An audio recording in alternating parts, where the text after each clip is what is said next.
Broadcasting live from the Business Radio X studios in Phoenix, Arizona, it's time for Phoenix Business Radio, spotlighting the city's best businesses and the people who lead them. Welcome, everyone, to Project Management Office Hours, the number one live project management radio show in the U.S., broadcasting to you from the Phoenix Business Radio X studios in Tempe, Arizona.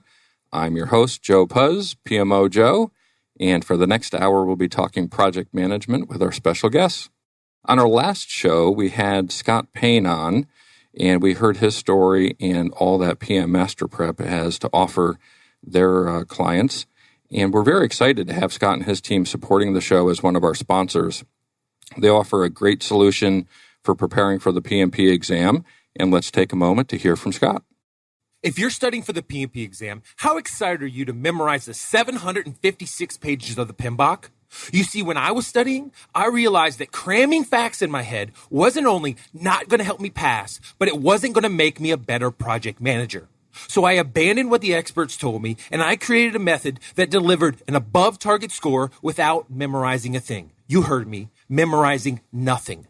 The power of my method is in 3 simple changes that help you make and cement all the connections you need to ace the exam's situational questions. I've distilled my method into a book, e-course, simulator, and training class that transforms how you or your team learn PMP. My name is Scott Payne, and I want you to be successful in the PMP exam. Go to pmmasterprep.com and learn how my PMP training method works, and use the code PMOJOE to receive 20% off every product that will make you battle ready for the PMP exam.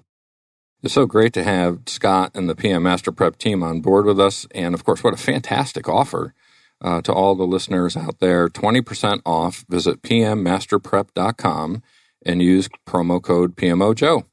Of course, also we have the PMO Squad, which is home of the Purpose-Driven PMO. And of course, the Purpose-Driven PMO empowers people to deliver results. You can visit thepmosquad.com to learn more about all of the products and services that they offer. At the tail end of our last show, listeners may have heard us mention, I had just gotten an email live on air as we were on the show that we had been rated the number 6 project management podcast on the web. So we are super excited about that. And really, it's a testament to our guests and the leaders that we've had within the industry from across the globe come on and share their story and their voice. And it's nice to see that with that ranking, we know we're making a difference and we're contributing to the industry. So we're thankful to our sponsors, to our guests, and our support team for making that happen, and we're really appreciative of all of that. Also want to mention, last week I had recorded a webinar on projectmanagement.com, and that webinar on the Purpose-Driven PMO is now available. So if you go out to projectmanagement.com, follow the links to the on-demand webinar section, you will find the webinar out there. So please go out, take a look. I'd love your feedback and rating to see how we did with that. So now I am super excited to introduce our guest we have with us today. We have Roger Haskett joining us from Canada, and here in studio with me we have Jessica Kuhn. So welcome, everybody. Thank you. Oh, thank you. Thank you. Roger, if you would take a minute here, our listeners would love to hear a little bit about you. If you can introduce yourself to them.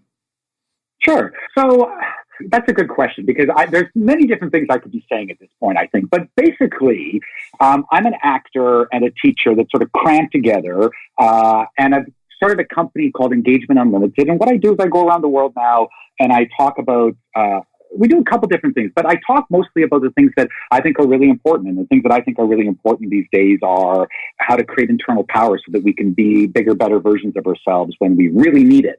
And the power of play and how we really, I think, don't understand what the power of play is and how to use that power in our life to do things that are beyond what we think we can do.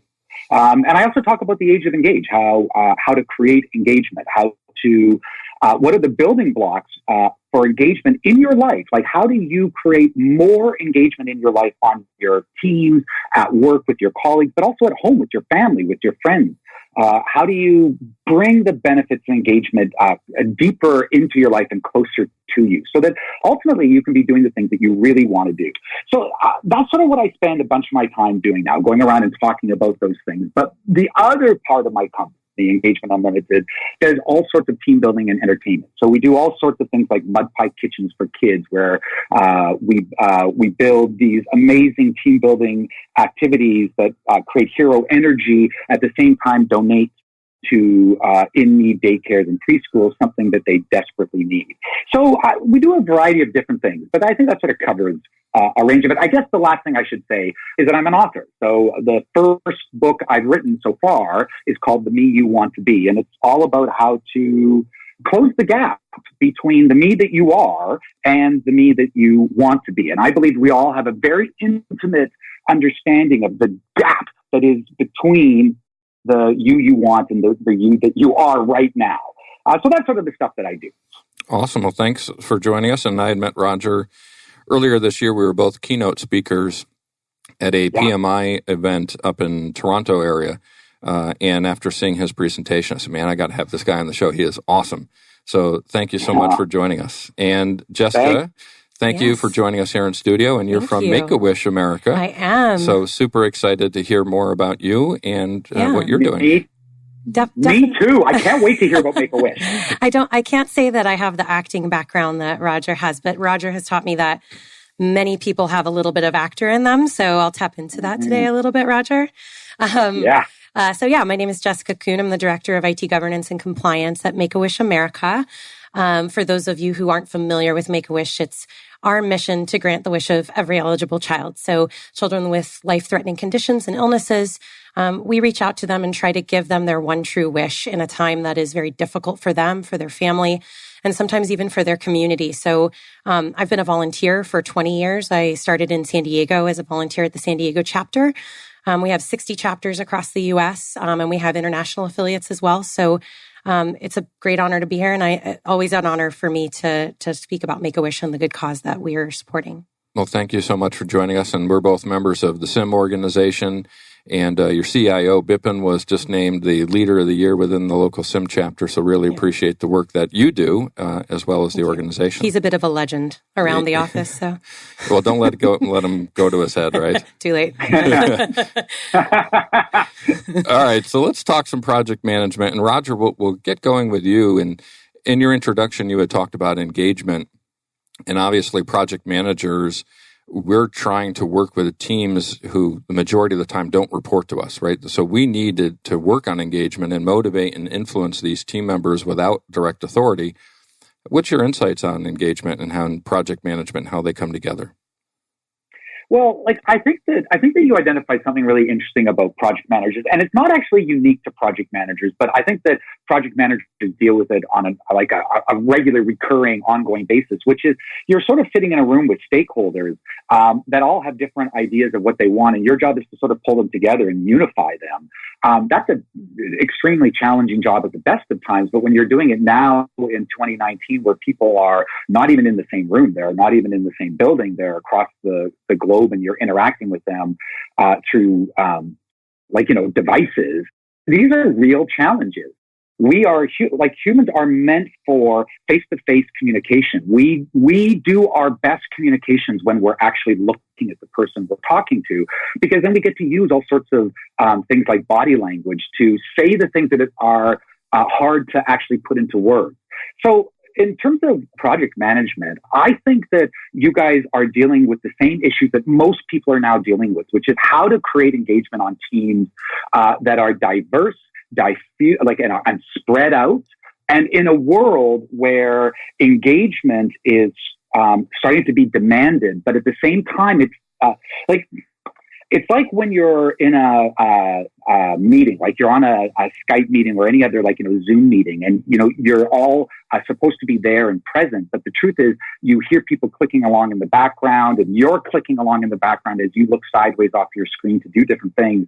It's really challenging in these type of situations to create strong bonds on teams. And so I believe that we need to focus more on engagement in this time. Now that engagement is starting to be a word that we're using around our world, I believe that we need to start leaning into this concept and starting to go, okay, well, how do we create engagement? Like I have these very difficult realities in my life. Like I have teams that I don't have the control over often. They don't report to me, but also they're not even around me. And it's hard to have a relationship with them. So to me, 2019 and as we move forward into the future, engagement is going to become more and more of a talking point. It's going to become more and more of an issue in our cultures, in our organizations, as we say, hey, where is the engagement? Like, how are we supposed to be creating forward momentum if we don't have engagement discussions in the room? So to me, engagement is like we're scratching we're just at the beginning of what engagement can do for us. We're just starting to understand what the power of engagement is and the power of disengagement. So to me, these are issues that are like, it's not like I have, 1,000 answers at this point. And it's not that anyone, I think, has 1,000 answers. We're all in this world now starting to understand that we need to start talking about engagement as a practical application of power. That we need to be thinking that engagement is a way that we create power in our groups, in our teams, in our families, in our organizations. I don't know, did that sort of answer it? Did that really answer it? I don't know if it did. I thought it did. I think, something that Roger does well that I think PM disciplines can benefit from is the human side of being a project manager. And a lot of times I think teams see us as this little group of people that are coming to bite at ankles and nip at heels. And I think, coming from a BA background, there's a lot of value in coming into any project with curiosity and understanding that everything is a brand new start. From that comes the ability to ask questions and understand why someone is feeling maybe reluctant to engage on a specific project or to get on board with the message or the purpose behind something. And I was just thinking as you were talking, Roger, that for me, I love critics. I love it because those are the people that I can go to and talk to, and they're going to beat up my idea and say, where am I not clear? What am I not thinking about? What is the dissent that I'm likely to hear? And how can I create a message that bridges what I'm doing, maybe from a very technical perspective, to give them something tangible and understand what the benefit is to them. So I think engagement is going to be critical as we move into the next phase of project management. The PMBOK is one piece, or any set of tools, your methodologies, those are all tools, but they're only brought to life by the fact that we're working with other people. And the more that we get to know and understand people in that process, I think the better that we can understand why they're not able to support us in what we're trying to do. And you think about even this show, right? As we were going through the show, episode after episode, we started getting a following. We looked at the measurements, and 30 to 35% of our audience is from outside the U.S. Yeah. So from an engagement perspective, we had to reach out to people like Roger and others who were international because we knew we had an audience that's international, but how do we connect with them when we're doing a live show in studio here in Phoenix, Arizona? Right. Tiny Tempe. Yeah. So here it's engagement, right? It's how do we bring people in? So I really support that. Again, I don't have the answers for it either, but it's a way of life now. We have to be able to do that. There are ways. I mean, we're all people. That's at our core. That's the thing that I try to tap into when I go to work every day is if I'm talking to somebody that I know has had the project of their nightmares and they just don't trust the organization and their ability to get something done. And that's not just in one organization. It's many of the organizations I've worked at. There's always someone who's had that experience. I try to think about it from their point of view and put myself in their shoes and understand and ask questions just as I would if I was talking to somebody that I love or care about from the standpoint of tell me why you're not understanding me or what you're feeling. And I'm a big Brene Brown fan. So I just feel like being able to wrestle through some of those issues and be able to talk about them is a great starting point to building trust and creating that opportunity to be a resource to them. Yeah. Jessica, you sound awesome. When I listen to you, I'm like, oh my goodness, you sound so smart and you pull things together in such a great way. I have fooled you all. So this is the thing I think about project managers. I am not a project manager. So I am so far removed from a project manager that I feel such tremendous, what's the word, like awe for what project managers do. Like I can appreciate what PMs do, project managers do, but I can't replicate it, or it's really hard for me to replicate it. Like I think it's quite amazing, this ability to pull things together and be at the center of a web that isn't often even of your designing.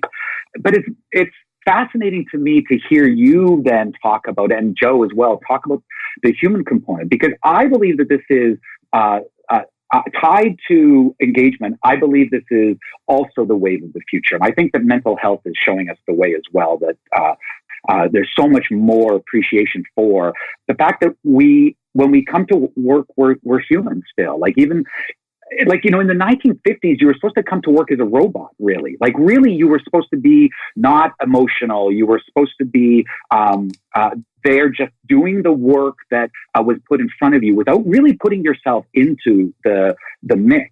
And that's really was the goal. Like, what a crazy goal that we were identifying, that we wanted the best of people at work without really wanting them to be human. As if that's possible, that we can expect people to be the best without them also bringing along their humanity. It's very exciting to me that we are discussing more and more as I go to more conferences and I see this sweeping through the event industry, this idea that we have to understand that we're human and we have to respect what that means, and that humans have strengths and we have weaknesses. And we are never going to be only one of those things, that we're always mixed up with strong and weak. And that if we want the best out of people, we have to start with that recognition. And we have to start with the fact that they're human too. And when I listen to you, Jessica, talk about how treating people who criticize you and with the curiosity and leaning in and talking to them, I go, wow, like that's the energy that will make a difference in this world. Yeah. It certainly helps that I work in an organization that is so supportive of, bringing your best self to work. That is our job, is really to help people. So, I think we're an organization of helpers. We're people that want to make a difference. And so that helps a lot. But I think even in the context of technology, there's really no way to separate out who we are as people from what we're building, especially in the organization I'm in, right? Everything that we're building is purpose driven. And it has to have a human component to it, from whether we're talking about our wish families or even our chapters. I mean, our chapters are every single day as they're doing their job and granting wishes, they are experiencing that firsthand, and they're going through the same emotions that oftentimes the family's going through. And so it's our obligation to say, how does this technology line up to who we are as people and who we are as an organization, and make that real for them? Otherwise, I think we're just kind of doing something ordinary. And I think we all strive for more than that. So, Joe, were you going to say something? Well, I was going to say, when we look at the response executives give when they're asked the question, what's your most valuable asset? Now the answer that they all give is our people, right? Yeah. And that brings home the fact that we are people, right? We're not a position, we're not a title, we're not a role, we're people. And understanding that the purpose of why we're there and connecting to that purpose led to the purpose-driven PMO, right? I mean, that's the mindset we have behind that, is understand as people, when we empower you to achieve a higher purpose, and then we break away the bonds that tie you and restrict you, guess what? Yeah. We actually go achieve that purpose. It's such an amazing power, right? Well, and whether or not it's a team that reports to you or a team that is getting together to achieve a common goal, how you value and treat and engage with them is absolutely important. And I have to give huge kudos to the Make-A-Wish America HR team, because I think they've done a great job of bringing disciplines in like ADCAR and change management. Being able to, especially in an organization of 60 chapters, they each have their own boards. We have our own board. We're answering to many masters, and it's really important that we're able to put ourselves in the shoes of many different minds. And so being able to bring a team together and say, tell us how you're experiencing this. How is that technology hindering you, helping you? Understanding it from both that BA point of view as well as that PM point of view, and matching up with that, I think, is really critical. Yeah, and tying into Roger had earlier talked about kind of the co-located world that we live in, and Jessica, you just alluded to it, right? Make-A-Wish is a federated model, right? Yes. It's a nonprofit organization. It's different than your standard company. So how does project management work in that federated nonprofit organization? Yeah, it's definitely something that has been a learning lesson. And I've worked in franchising. So there are some parallels in that world. There's still differences simply because we're a not-for-profit as well. And there's such a critical mission at the end of everything that we're doing. And so I think what we've learned, and we're continuing to learn, I think that's the honest thing, is I try to go into these things with a beginner's mind every day, knowing that people change, faces change, our circumstances are changing. And so we have to remain adaptable as PMs and understand that the method that worked yesterday may not be the method that works today, and not be married to the tactic. But a lot of it has to do with being change agents. I don't know that that's true of every role I've ever held in project management, but especially here, we have to see ourselves as more than just BA PM.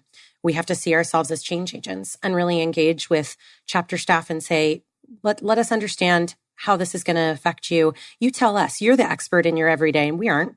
We're at the national office trying to bring and deliver things at scale, but we're not living your world every day. So you sit down with us and have a conversation and a dialogue, and then let us find a good way for this project, not for every project, but for this project, to make things work so that you get the most out of what we're going to deliver.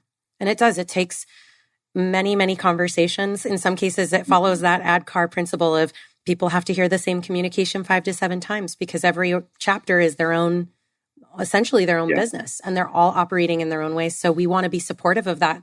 That's how our mission is made great, because they're able to work locally. So we want to support that and find ways to give flexibility without compromising on things like data quality or the product that we deliver. So. Right at the beginning, Joe, you asked me about steps that people can take, like PMs can take about to bring more engagement into their life. And there are actual things that I sort of made a joke of going, I don't have 1,001 ideas, but there actually are real ideas out there that people can do. And we've talked about many of them already, like communicating, talking, like looking at the people and caring about them, having a curious mind that Jessica said, having a beginner mind. These are all great steps. But there's lots of other steps, like in my talk, The Age of Engage, I reference a book called Magic. It's about employee engagement. And in it, they have an acronym. Their acronym is MAGIC. And they say that their argument is that you can create engagement through this acronym. So M stands for meaning. A stands for economy. G stands for growth, like we're doing MAGIC. I stands for impact. That's a big one. And C stands for connection.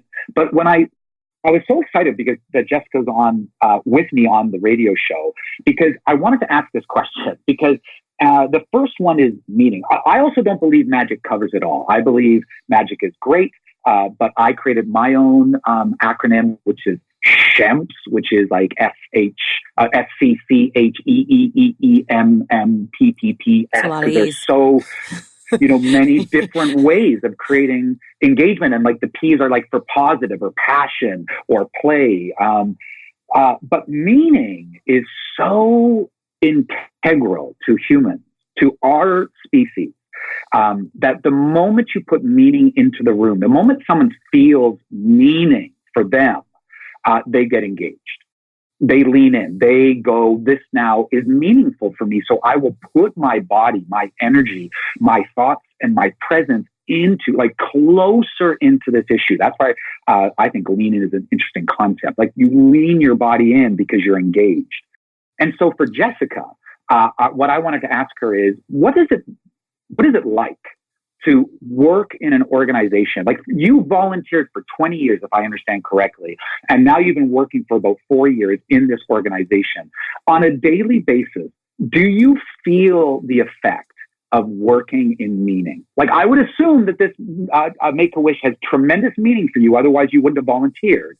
So on a daily or weekly basis, like, do you get the power of engagement when you're like on a day that you don't want to go into the office? Are you like able to pick yourself up by going, man, if I don't go into this office, I'm not going to be helping that child, or I'm not, like, does that give you power or not? I want to know. It absolutely does. And for a lot of reasons, I think above and beyond just the fact that we have an amazing mission, right? I think anyone who has volunteered ever in their lives, who has had an experience that others came to the rescue for, when you've been a part of an experience like that, it lifts you up too. And so I think even beyond the mission, it's that every day my work has meaning in a different way.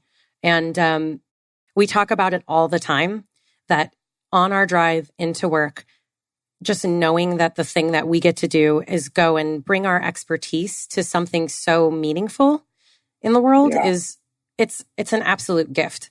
I feel very, very lucky. And to be quite honest, sometimes I'm pinching myself that I made it here simply because, after I was actually in the video game space before this, ironically enough.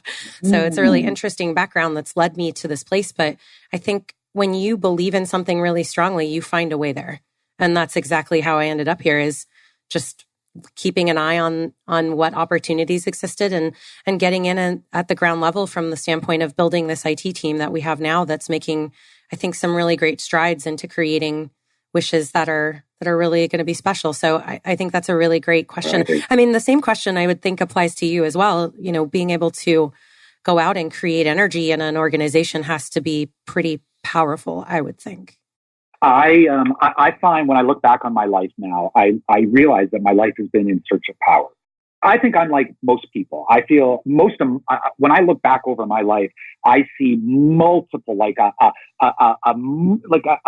field of examples of me where I felt that I didn't have enough power, where I felt that I made choices, that I made the wrong choice, because I didn't have the internal power to stand up for what I believed, or to stand up for what was important for me, or to stand up for me, or to stand up for others, to stand up to a bully that's bullying someone else. Like, I look back on my life and I see a dearth of power when I wanted it. So I have spent my life constructing areas of power that I could then use to do the things that I want to do. Like, this is, to me, the idea of power. It gives us the ability to put our energies into the things that we think are important. Like, that's the meaning aspect. Like, I get to work on a daily basis, maybe not a daily basis. I get to work on a at least weekly basis, though, on things that grab my attention and grab my passion. And they're grabbing my attention and my passion because they're things that mean something to me,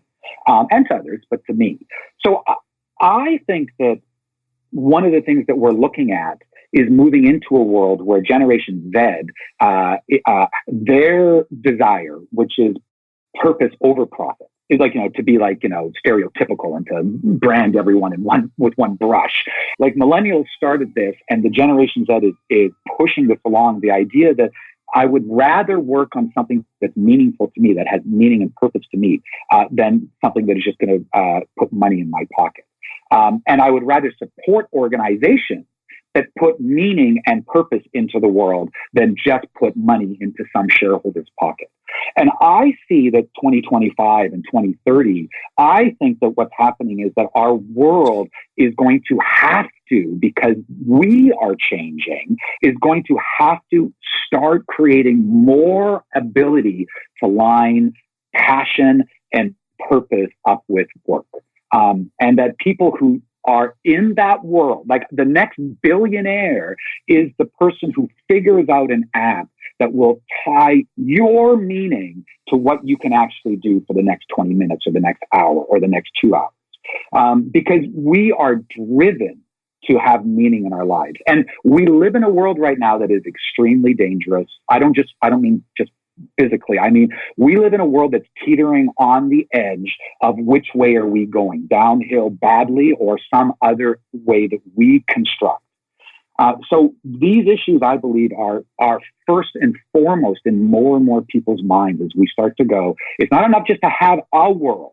We have to have a world that supports us and the best of us. Otherwise, what world are we going to have? Yeah, Joe, this speaks very highly to this idea that we cannot, as a project management, as an industry, as a group of people, as a think tank, we can't lean only on our tactics, I don't think. We can't just pull things off the shelf, apply them, and move to the next thing like it's a conveyor belt, right? I think we have to be able to look at it and say, how do we make this even better? How do we take best practice and apply it in a way based on the organization we're in or the circumstances that we see or the team that we have? how do we get the most out of all of those things by pulling from all of the best practices that we have and also innovating above and beyond that. So for my team, I always encourage them to think creatively about you have the nuts and bolts, but what can we build with this? Do we build what we always build, or is there something different because what we're doing has somebody on the other side that needs something different? And so I think this whole idea of giving people purpose and meaning in what they're doing, it has to also be about, it's not every problem is just solved magically by these silver bullets of what we can pull off the shelf. They're tools, and the way we use them as project managers is what brings out the best in them. Yeah, and to provide some context, right, to the amount of meaning, in the time we were prepping for the show to the time we finished the show, 2 wishes are going to have been granted for children. 54 today. Right, every 34 minutes, a wish is granted. And when we stop and think about what Roger just said and the organization that Jessica works at, and you look at purpose and meaning, the innocence of children is being impacted on a regular basis. And that gives us purpose and meaning to go deliver for an organization such as Make-A-Wish. That's right. And as project managers, we all have to internalize that. Right. And that's, again, the purpose-driven PMO is we're working towards big P, not purpose with a small p. It's purpose with a big P. Understand that within your daily projects, within your PMOs, and strive to achieve and empower yourselves and your teams to go do that. And to hear Jessica say, hey, let's be creative. Let's go find a solution. Let's not pull it off the shelf. You're empowering them to go do that. Absolutely. And Roger, that makes me think of the power of play that you've talked about, right? It's not an off-the-shelf solution, right? Share with everybody the power of play and help us understand that more. Sure. So I believe that I'm on a mission to take play out of the gutter and put it into the spotlight, like into the limelight where it belongs. Because while we say that we honor play, well, all around us, we act as if we honor play, but the proof is in our action.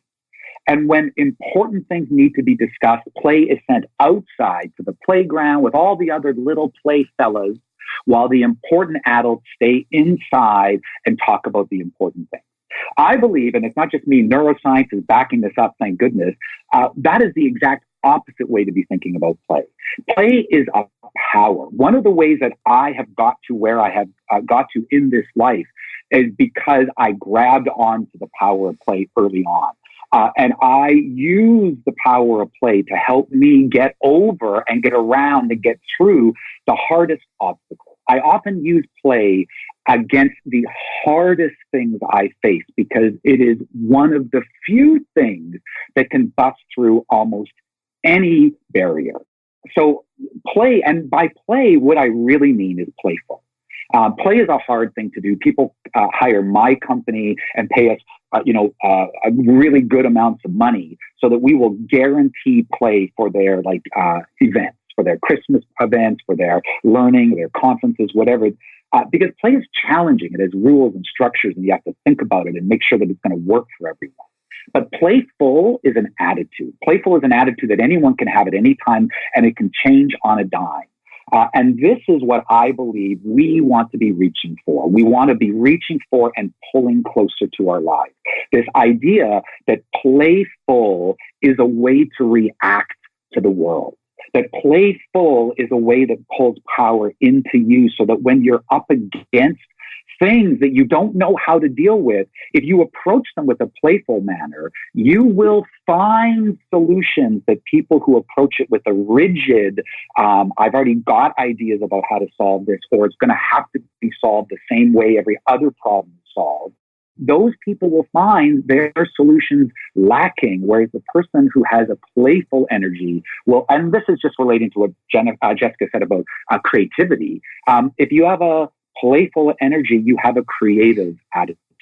And a creative attitude is what you're looking for in this world, isn't it? I mean, no matter what job you're in, isn't creativity a helpful, maybe it's not true, maybe not any job, but most jobs, creativity is an asset that is so desired that we want it in the people that we hire so much, and yet it is so hard to find. The more people are playful, man, the more project managers or BAs are playful, the more power they will pull into their life, I believe, and the higher they will rise in terms of where they want to go. Roger, do you think it's hard to find people like that, or it's difficult to create environments that foster that? I think it's both. I think that we're working out of a negative. We're working out of a hole. Like play and playfulness is an attitude that has been buried deeply in the ground by now, by our culture. And we believe that the only real value to play is to have kids do it so that they get out of our way. Right? Like that's the way most people's attitude when you scratch down about play really sort of, it's not really that valuable. Like, why would I do it? I've got important things to do. So I believe this is a culture. This is a cultural change. And cultural change are extremely slow to happen until they are extremely fast. Right? They are extremely slow until all of a sudden the tipping point and all of a sudden everyone's doing it. I believe that playful is the same thing. I believe that we have to work, we have to model, we have to teach, we have to show, we have to educate so that this concept starts levitating out of the hole it's in and starts rising up into the sunshine where it belongs. I agree with that. I feel like leaders have to model it. I think leaders have to demonstrate how creativity and, to your point, play are integrated into what you do every day, that every project is a new opportunity to create something special. And that's true of any industry. I know it's kind of my position in the organization that I'm in makes some of that seem maybe easy. But I think even when I think about video game space, when I think about other technology spaces that I've seen people operate in, there are ways to make that happen. And it's not just about installing the ping pong table in the break room. There's more to that. And things like the art of Socratic questioning and ways of engaging people in the dialogue to understand them. I just think a lot of that is an opportunity to model and demonstrate that this is possible. Yeah, I'm often find that there's this tremendous disconnect between our youth and our adulthood, right? When we are adults, we want our alone time and tell our kids, go play. And we coach them and we mentor them and we teach them. And then our children grow and they get to 25 and we just expect them to know everything. We stop coaching, we stop mentoring, we stop training, and we stop telling them to go play. Well, and the other thing we do is we define a measure of success, I think. Like, what is success just for all of us, for our teams, for ourselves? We say, this is what success looks like. And sometimes, I was telling Roger, there was a show on Netflix I watched the other day where there was a pro surfer who was talking about all this pressure that he was feeling as he was going through all of these different surf competitions. And then at the end of the day, he realized that surf was play for him. It was this experience that other people couldn't dictate for him what that had to mean. And I feel like when people start to connect to that part of what they do and they say to themselves, well, maybe obviously success is important, like a measure of that is important. But then what does success mean to me? And how can I make those things work together and cooperate to get an even better result? That's when a team really sings. That's when great things happen in a team. And that's when projects turn out, I think, to be more collaborative, when people work together and have an outcome that's ideal for everyone. I don't think there's... Oh, go ahead, Joe. No, you go ahead, Roger. I was just going to say, I don't think there's any, there's no surprise or it's not surprising to be looking at a team that's deeply engaged and deeply, as a result, I would hope, also on some level, deeply playful. And then look at a team that is deeply disengaged or a team that is deeply unplayful. It is no surprise when we hold those two ideas up in our brain that we would expect that the team that is engaged and playful would have better outcomes. I think that we all instinctively as humans understand when we work best as humans.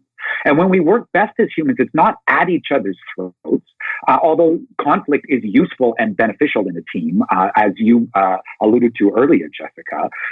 It's great to have people who don't agree with you. And let's take a sideways step here and just talk about diversity and inclusion for a moment. What we're finding, the answer to diversity and inclusion is wrapped up in the reality of the statistic that teams that have diverse bodies on them, diverse faces, diverse looks, diverse thoughts, diverse energies, groups that include those type of energies are stronger groups. They produce stronger results.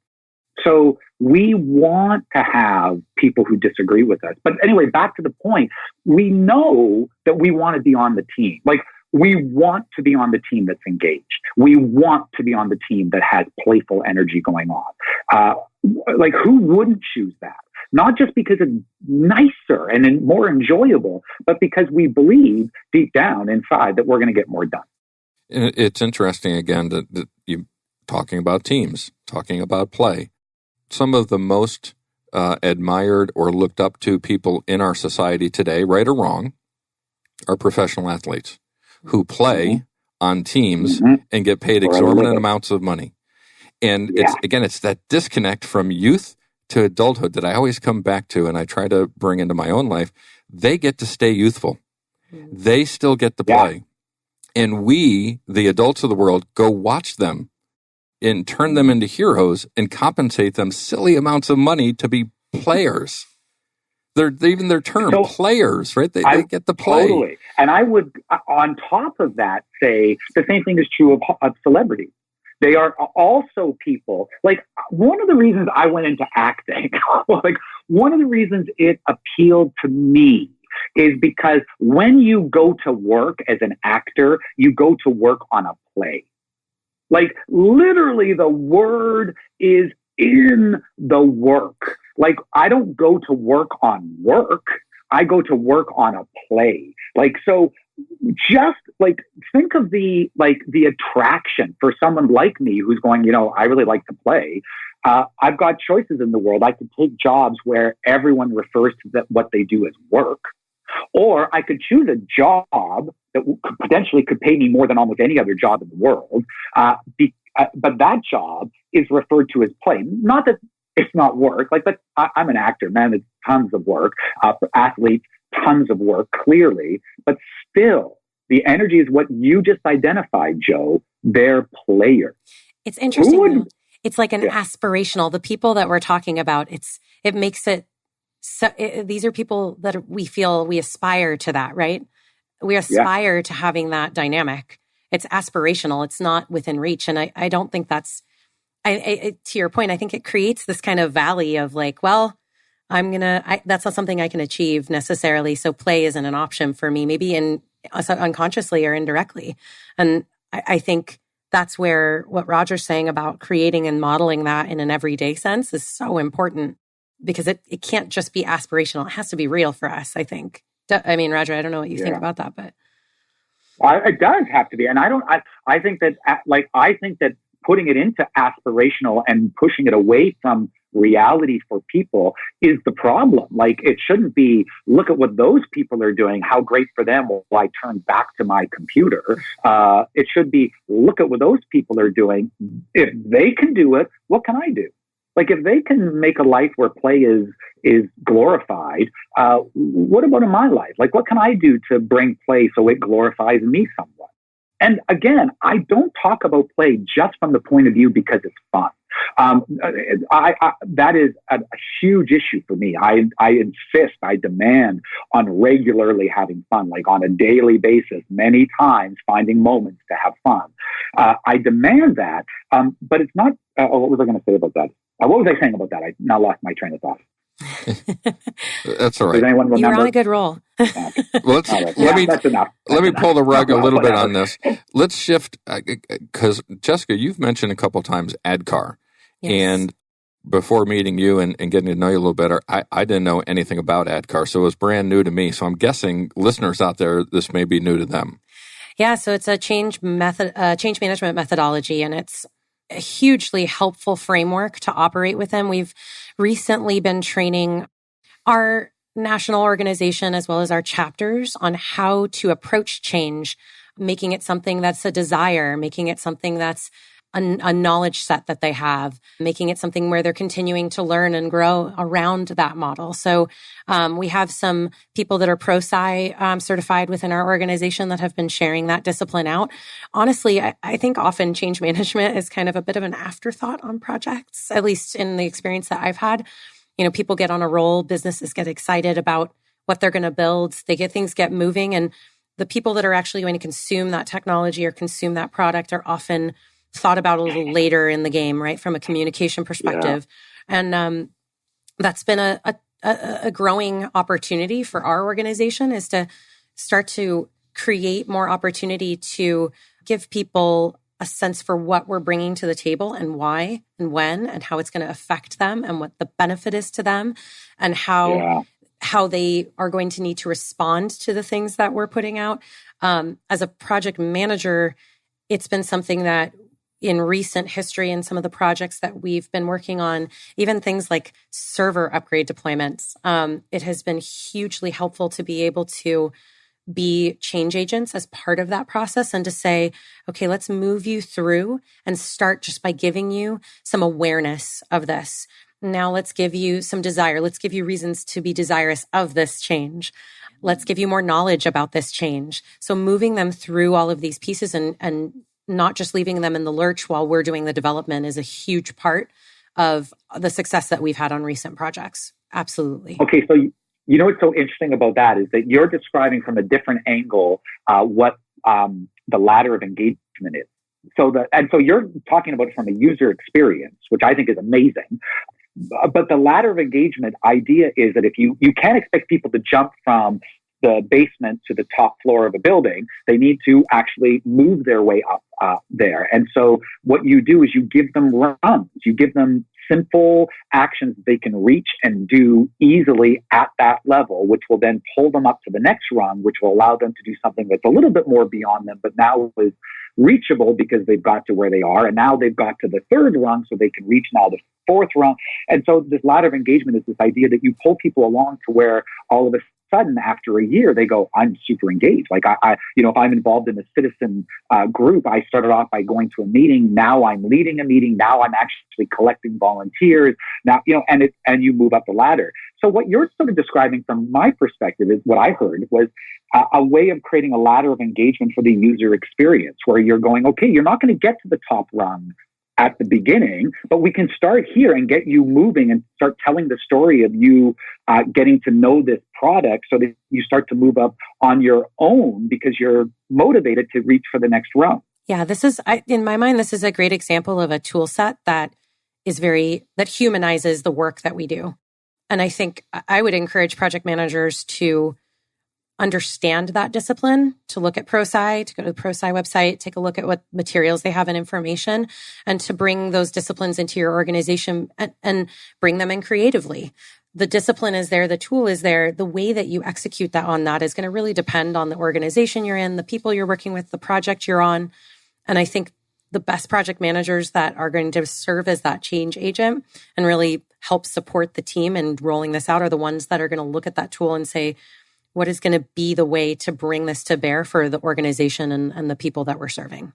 All right. So I have to ask, I have all guests fill out a guest information form before they come on the show because I want to get to know them a little bit better. And on Jessica's form, she put the names of her two dogs, and one of them is Taco Gary. That's right. That's the best dog name I think I've ever heard. Can you share the story behind that? It's one dog. Someone the other day, I said my dog's name is Taco Gary, and they're like, is that two dogs or one dog? I said, it's one dog. So Taco is deaf. He was given up by a family that didn't want to work with a deaf dog. And my other dog was thought to be deaf as well, Atlas. And so we were excited to adopt another deaf dog. And because he's deaf, it doesn't really matter what we call him because he's not going to come when we call him. So I wanted to name him Taco, and my husband wanted to name him Gary because he thought he looked kind of human. He's a Australian blue heeler. And so we just started calling him Taco Gary, and he's been Taco Gary ever since, which I feel kind of like sounds a little bit like a frat boy name, but he is a little bit of a punk. So I guess it works. That's great. I love that. And Roger, you had mentioned at the beginning of the show, you've got a new book out, right? That's your first book. Yeah. Tell us a little bit more about that. Yeah, so the book is called The Me You Want to Be, and it's really wrapped around my first talk, which is called Pressure Cooker Confidence, and really is about how to walk into rooms where you want to do magnificent things, but you find it hard to do normal things like breathe. So this has been my journey. I walk into audition rooms when I was acting, as my career, which happened for about 20 years. I was walking into audition rooms, 5 to 7 times a week, where I wanted to do really magnificent things. And I found myself like not able to breathe. So not only not doing magnificent things, but doing really crappy things from my point of view. And so I started to teach. When I'm confronted with my shortcomings, I usually do three things. I usually start studying with other people because it's important to hear things come out of people's faces, right? I'm a human person. I'm a believer in the human connection. So I started to read. First of all, I started to study with other people, and then I started to teach. People might think that's weird. Like, why would you teach something that you don't know? But I find that nothing forces me to learn faster and better than having to get up in front of other people and teach it. So, it's a motivating force for me. So I started to teach how to audition. What happened over time is I started to develop these things I called Roger's rules. And I call them Roger's rules for two big reasons. One is that you guys aren't Roger. So it's really important to understand that these are the rules that I created to help me. I believe they'll help other people as well, but they might not specifically help you in your very specific situation. The other reason I call them Roger's rules is if you say it fast enough, it sounds like you're saying Roger rules. That makes me very happy. But so these rules started to develop, and I started to go, these things are really useful. And they're not just useful for walking into rooms. They're actually really useful for creating internal power.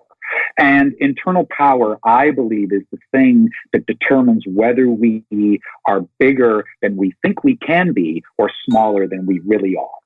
Internal power is the thing that allows us to either reach up for something that looks beyond our reach, or it forces us to reach down into something that is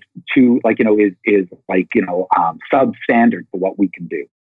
So internal power became a real focus of my attention as I was working on me being an actor and helping other people be actors and walking into rooms where I wanted to do magnificent things. And those rules started to resonate for how to live your life. And as I was working on the book finally, I came around to the title. I had all sorts of titles. For like a year and a half, I was working on titles until I finally found this one. And it was like people say, I looked at titles for months. And when I finally hit this title, when I thought of it, I was like, that's it. I don't need months to know, because I believe everyone knows about the me that they want to be. And they know that it's not exactly the me that they are. And that they want to be that person in the moments that matter the most to them more and more. And so I started to, I wrote this book to help people. And it turned into sort of like a generalized self-help book about how to have internal power to do the things that you want to do. So yeah, that's what it's about. Well, thank you you sent me a copy of the book, so thank you so much for that.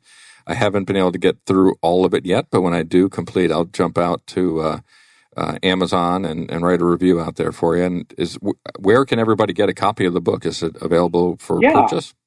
You can get it at Amazon for the written version, or you can get it at Audible or iTunes for the Audible or the audiobook version. I really recommend the audiobook version. I'm reading it.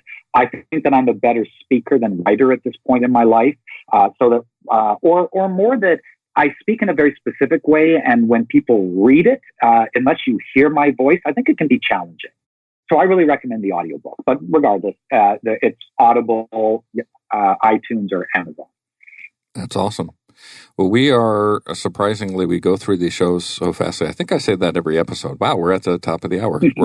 We're approaching the close of the show. And I would certainly want to give each of you an opportunity to just mention anything we didn't get to cover today, or how listeners can get in touch with you if you want to share more about you. And Jessica, we'll start with you. Yeah, I encourage people to go to wish.org and learn more about Make-A-Wish and understand what our mission is all about. I can be reached at jkuhn@wish.org if people have questions about project management or are interested in reaching out and talking more about change management. I look forward to hearing from people and learning from you too. Awesome. Thank you so much for being on today. Really appreciate it. Yeah, thank you. And Roger, same for you. Any last words and how people can get in touch with you? Yeah, sure. So I'm pretty easy to get a hold of, either on Twitter at Roger Haskett, LinkedIn under Roger Haskett. You can email me, roger@rogerhaskett.com. There's a theme there, it seems. I think that's, and I'm so happy to be on, and I'm so glad that you paired me up with Jessica. This was really interesting, and for me, very interesting to hear, to see a little deeper inside a BA project manager's brain set, the way of thinking, because I find it very fascinating. I think project managers are extremely powerful people. And I wish all of us more power of engagement in our lives, and more power of play in our lives, and more power of being the you that you want to be in your life. Like, I believe the more that we have this type of power, the better our world will be, Well, thanks, Roger, for being on so much. And I think between you and Jessica, we shared so much today that you don't get from a PMP manual or the PMBOK, right? We learn ADKAR and the book Magic, and the power of meaning and the power of purpose, and how being creative and playing and empowering and engagement, all within the project management discipline, can help us be better. And not one of them is a technical skill. Yeah. And I think that's the beauty of the show, is we can bring on experts like both of you and have you share those experiences with people who can benefit from it. So thank you both for being a part of this and sharing your story with us. Yeah, thank you. It was a pleasure. Thank you. So our next show will be Thursday, August 1st, and we're going to have Catherine Halpin and Nicholas Briesen. Nicholas will be joining us from Germany, so we continue our march around the globe and bringing on international leaders within the industry.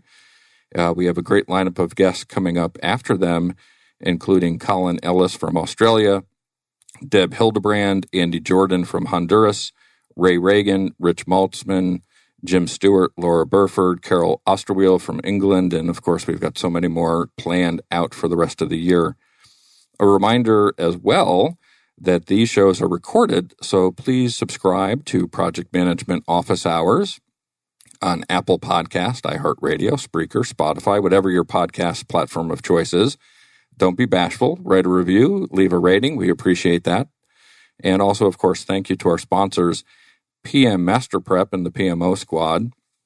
Visit pmmasterprep.com, use promo code PMOJOE, and receive 20% off all their services. And then today, of course, we talked about the power of meaning, the power of purpose. If you visit the PMOsquad.com, you can learn more about our purpose-driven PMO and see how we can help you bring purpose to your organization in your project management space. So that's it for now. Office hours are closed. Until next time, I'm PMO Joe, and you've been listening to Project Management Office Hours.